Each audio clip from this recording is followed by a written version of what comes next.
Hello everyone, कैसे हैं आप सब लोग। मैं तो अच्छी हूँ अपनी जगह पे। तो आपकी इतनी रिक्वेस्ट पे मैं ले आई हूँ आपका चैप्टर नंबर 13 की मोशन एंड टाइम की वीडियो कि ऑलरेडी मैंने आपको पढ़ा रखा है चैप्टर। इसका मैंने आपकी वीडियो सेंड कर दी। अगर आपने नहीं देखा तो मैं डिस्क्रिप्शन में उसका लिंक डाल दूँगी, आप देख लेना वहाँ से।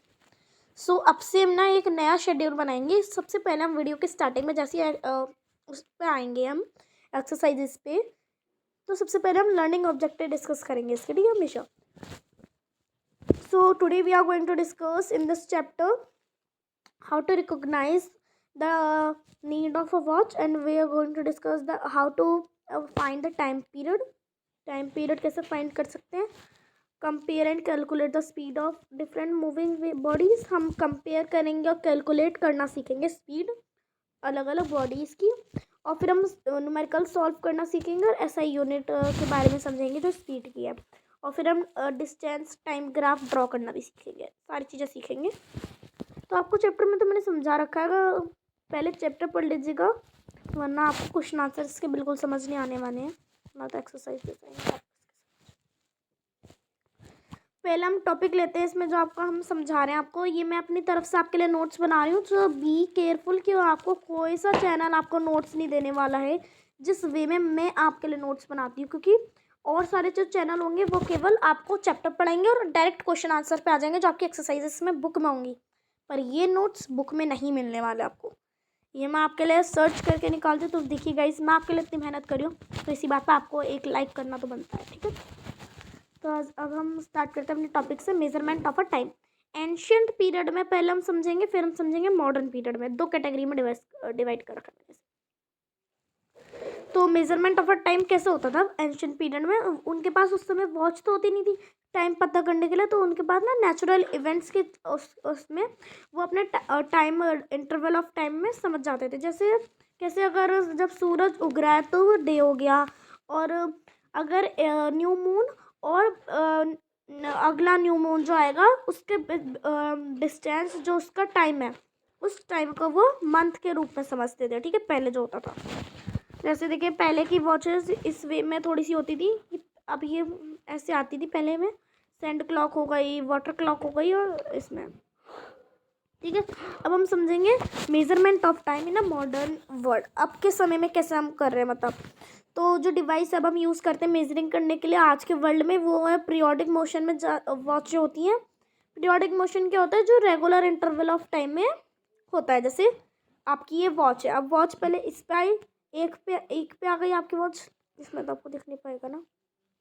समझो ये पेंडुलम है, ये पेंडुलम इधर की साइड है, इधर की साइड है, ये इसकी मेन पोजीशन है। जब ये इधर गया और फिर इधर आ गया दोबारा अपनी पोजीशन में, फिर इधर चला गया, फिर इधर आ गया, तो ये जो इधर गया है फिर इधर आ गया, तो ये जो होता है इसका एक बार में आता है ना, रिपीट होके, तो ये इसका पीरियोडिक मोशन कहलाएगा। मैंने आपको चैप्टर में समझा रखा है, अच्छे से समझ आ जाएगा उसमें आपको।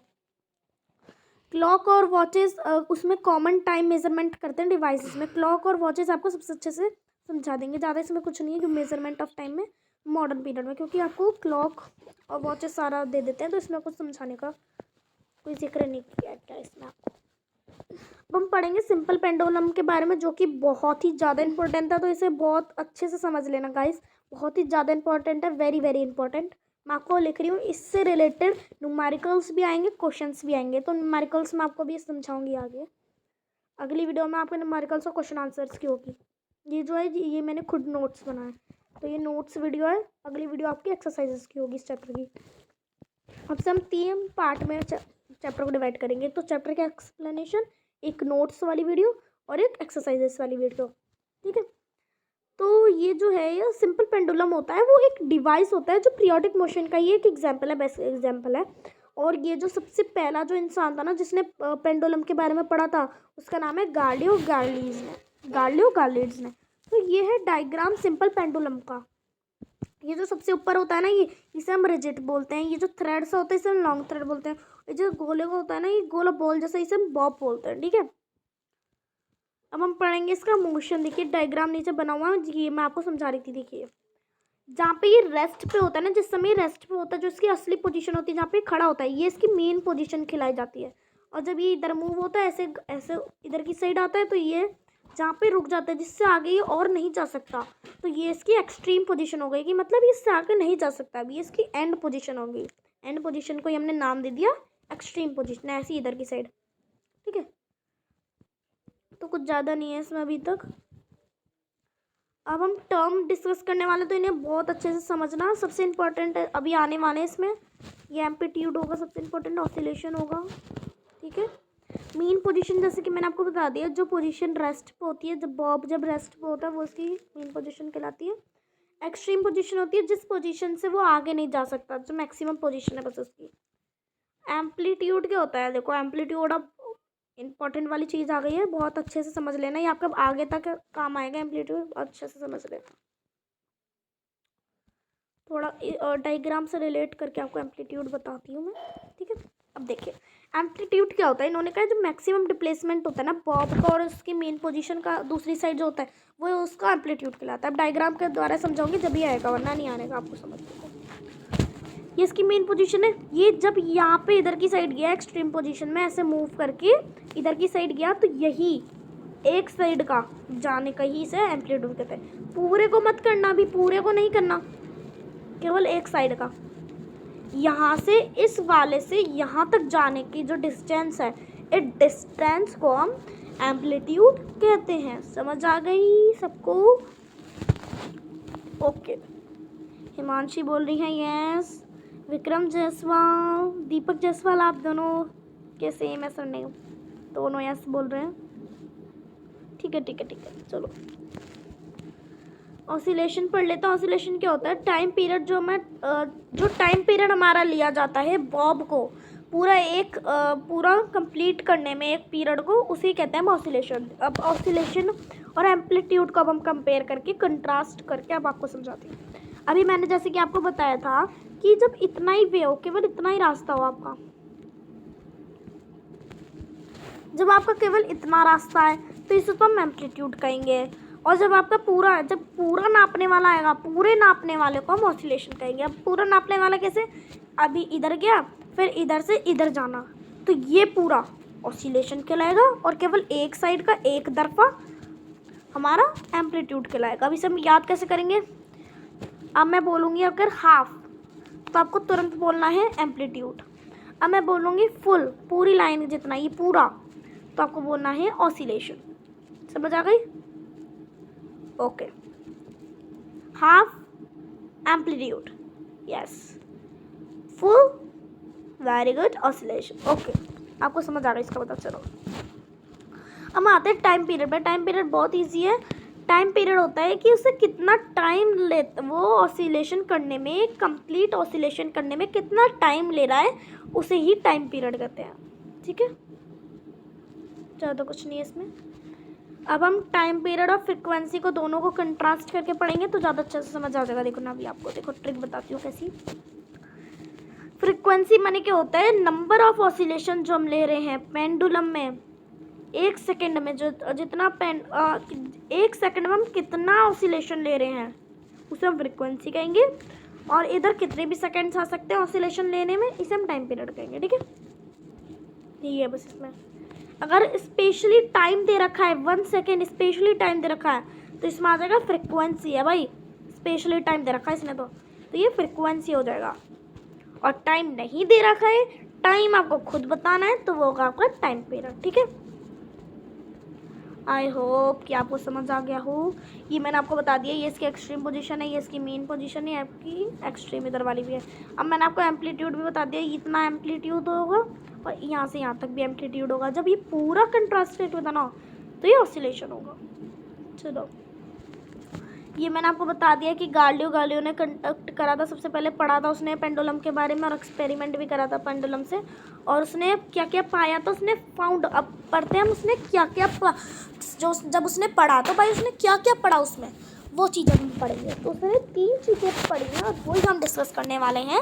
सबसे पहले उसने पढ़ा है टाइम पीरियड पेंडुलम का हम कैसे देखते हैं। तो टाइम पीरियड पेंडुलम का जैसे जैसे टाइम पीरियड ऐसे बढ़ता रहता है ना, इधर की साइड बढ़ रहा है, तो उसकी लेंथ इंक्रीज होगी और हाइट भी इंक्रीज होगी। हाइट कैसे होगी, पहले केवल इंक्रीज होगी, ठीक है।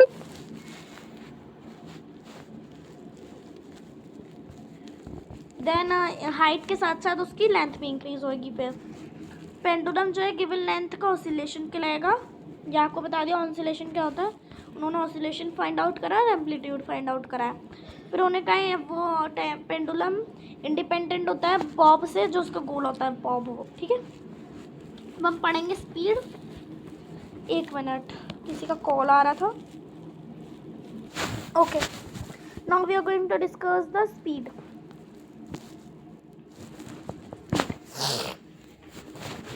Distance travel by the body of unit is known called as speed. ठीक है, स्पीड तो आप सबको वैसे भी पता होगा, बॉयज़ को तो खासकर बहुत पता होगा स्पीड के बारे में। अब यहाँ से न्यूमेरिकल्स आपके शुरू होते हैं। स्पीड के द्वारा आपके न्यूमेरिकल्स भी स्टार्टिंग हो जाती है स्पीड की। 2-3 ही न्यूमेरिकल्स से, ज़्यादा न्यूमेरिकल्स नहीं। आपके क्वेश्चंस बन सकते हैं बस न्यूमेरिकल से। फॉर्मूला आपको बता दूंगी, क्वेश्चंस फिर आप अपना सॉल्व कर लेंगे। ठीक है, सबसे पहला ये फॉर्मूला है तो सबको ही पता होगा बचपन से आपको कि speed is equal to distance upon time. ठीक है, speed is generally expression kilometre per hour metre per second. आपको पता ही है ये ऐसा ही यूनिट होती है। ऐसा ही यूनिट की होती है जो इंपॉर्टेंट यूनिट होती है। इंपॉर्टेंट यूनिट कैसे होगी? किलोमीटर हो इंपॉर्टेंट यूनिट में, मीटर हो गई इंपॉर्टेंट यूनिट में, और आपकी दूसरी यूनिट आपकी और इतने सारे होते हैं। जैसे ऐसा यूनिट में नहीं आएंगे। अब मैं दूसरी बता रही हूँ, कभी बोलो ये नहीं आती है ऐसा यूनिट में। केजी हो गई, ये यूनिट है सारी मेज़र करने के लिए। ग्राम हो गई आपकी, मिलीलीटर हो गई, लीटर हो गई, सेंटीमीटर हो गई, ये सब। ठीक है, तब याद करना आपको किलोमीटर हमेशा आर में मेज़र होता है और मीटर हमेशा सेकंड में मेज़र होता है। अब हम मेजरिंग स्पीड का सीखेंगे। तो सबसे पहले आता है स्पीडोमीटर के द्वारा हम मेजरिंग स्पीड सीख सकते हैं। सबसे पहले हम पढ़ेंगे स्पीडोमीटर के बारे में। तो स्पीडोमीटर बॉयज़ को खास कर पता होगा, कार में होता है, आप सबके सामने होता है, जिसमें हमें रेस पता चलती है कि 20 रेस हुई है कार की। कितनी रेस बढ़ा ली है? 30 बढ़ा ली है, 40 बढ़ा ली है, 50, 60, 70, 80 और 100। ठीक है, 90, 100। ठीक है, बॉयज़ को तो पता होगा स्पीडोमीटर कार में होता है, बच्चों सबको पता होगा। और ओडोमीटर होता है जितना हमने डिस्टेंस ट्रेवल कर लिया। ओडोमीटर में अब दिखता है 1 किलोमीटर कर लिया हमने, कि 2 किलोमीटर कर लिया हमने, 3 किलोमीटर कर लिया, 4 किलोमीटर कर लिया, 5, 6 इतने। ठीक है, तो वो एक गोल वे में नहीं होता, उसके में ऐसा होता है, वो ऐसे वे में होता है, ऐसे 3 में आते हैं, नंबर घूमते रहते हैं, यहाँ पे आते रहते हैं। ठीक है, पता होगा सब बच्चों को। तो अब हम पढ़ेंगे डिस्टेंस टाइम ग्राफ। तो डिस्टेंस टाइम ग्राफ एक लाइन है जो हमें रिलेशन बताती है, 2 डिस्टेंस के बीच में रिलेशन जो बताती है उसे हम डिस्टेंस टाइम ग्राफ कहते हैं। वो एक मूविंग एक चलती हुई बॉडी भी कहलाती है। जैसे हम अभी पढ़ेंगे हम डिस्टेंस बाय ग्राफ, मैंने बना रखा है इस पेज में आपके लिए। ग्राफ्स क्या होते हैं? Make the study of data easy. Graphs मैंने कि जो पढ़ाई को ईजी बना दे, डाटा को ईजी पढ़ा दे, उसे हम ग्राफ कहते हैं। ये हमें हेल्प करते हैं नंबर को ड्रॉ करने में और कंक्लूजन करने के लिए, क्वेश्चन बनाने के लिए, इन सब के लिए। ठीक है, plot a graph of a table given below which shows the distance covered by the bicycle with respect time. तो ये कह रहे हैं अब नीचे एक बार ग्राफ, नीचे हमने एक ग्राफ बना रखा है जो आपको बता रहा है कि एक बाइसाइकिल किलोमीटर डिस्टेंस के साथ साथ टाइम भी बढ़ता जा रहा है उसका। तो देखते हैं कैसे। ग्राफ सबसे ज़्यादा इंटरेस्टिंग आपको लगेगा। देखो 9:30 पे ये टाइम है, 9:30 उस समय 0 डिस्टेंस उसने कवर्ड करा था किलोमीटर के अंदर। 10 AM पे उसने 10 किलोमीटर कवर करा, 10:30 में 20, 11 बजे 30, 11:30 पे 40, 12 बजे 50। मतलब आधे घंटे में यहाँ पे आधे घंटे का हो रहा है फ़र्क, 30 मिनट्स का हो रहा है फ़र्क। यहाँ पे भी 30 मिनट्स का, यहाँ पे भी 30 मिनट्स का, यहाँ पे भी, यहाँ पे भी, यहाँ पे भी, और यहाँ पे 10 का हो रहा है। 10 किलोमीटर सब में बढ़े जा रहे हैं। देखिए यहाँ पे 20 हो गया, 30 हो गया, 40 हो गया, 50 हो गया। अब आगे आता 12:30 तो उसके साथ साथ होता 60 किलोमीटर, ऐसे बढ़ रहा जा रहा है। ठीक है, तो हम यहाँ पे भी ड्रॉ कर देंगे कैसे, ये 60 किलोमीटर का है, 50, 40, 30, 20, 10, 0, और ये इधर की साइड टाइम लिख दिया हमने, पैराग्राफ की तरह ही है बस। अब इसमें कैसे ड्रॉ करना है, बहुत ईजी है। देखो आपको बता दे रही हूँ मैं, जूम करके बताती हूँ थोड़ा, रुको। नहीं जूम तो नहीं होगा ये। 9:30 पे हमारी स्पीड क्या थी, हमारी 0 थी। 9:30 में हमारी स्पीड 0 थी, तो कुछ बनाने की जरूरत नहीं है, 10 से स्टार्ट कर देते। 10 पे हमारी थी और 10 AM पे हमारी थी 10, यहाँ पे 10 AM पे 10 लिख रखी, तो 10 पे ज्वाइन कर दिया। और 10:30 में 20 थी, तो 10:30 पे 20 पे मैच कर दिया लो। ऐसे स्ट्रेट करनी एकदम स्केल से। 11 पे हमारी 30 पे थी, तो 30 पे कर दिया ऐसे। ये 40 पे हो गई, 50 पे हो गई, 60 पे हो गई, ऐसे ही बनाना। और जो बीच में ये यहाँ पे कॉर्नर आ रहे हो, ये सारे कॉर्नर आ रहे होंगे ना यहाँ पे, वेट, ये जो कॉर्नर्स आ रहे हैं ना यहाँ पे आपके, इन वर्टेक्स को ज्वाइन करते हो आप एक लाइन बना देंगे, और यही आपकी कार है जो जा रही है, बराबर जा रही है। यही कार की आपकी रोड बना रखी, इसे रोड कहेंगे हम, ठीक है। तो यहाँ पे आपको लिख भी देना है कि यहाँ पे मैं आपको जूम करके दिखा देती हूँ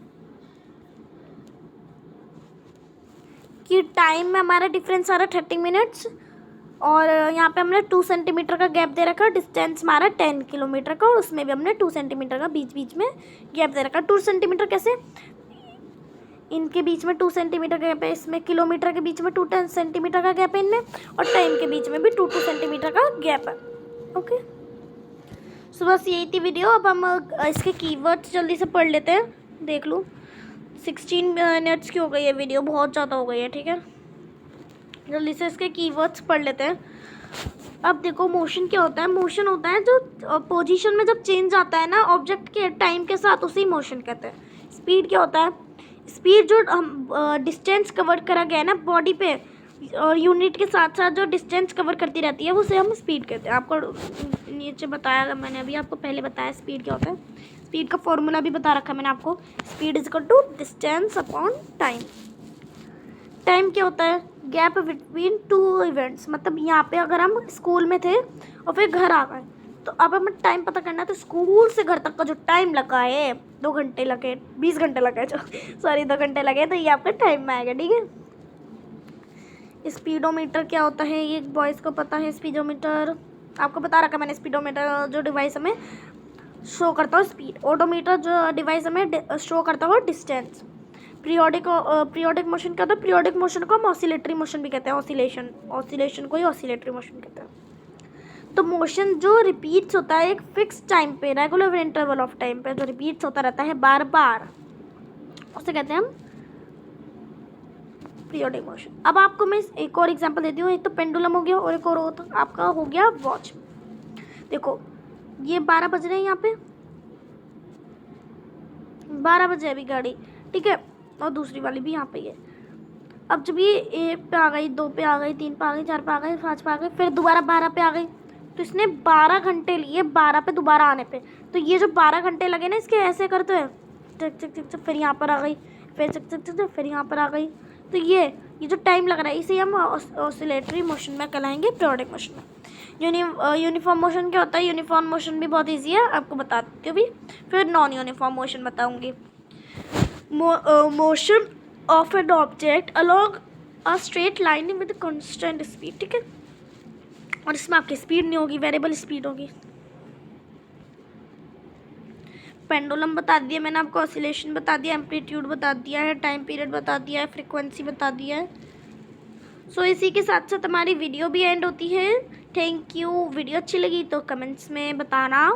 वीडियो और मेरा पढ़ाना अच्छा लगा तो लाइक कर देना, चैनल को सब्सक्राइब कर देना। मिलते हैं नेक्स्ट वीडियो में, जब तक के लिए बाय बाय।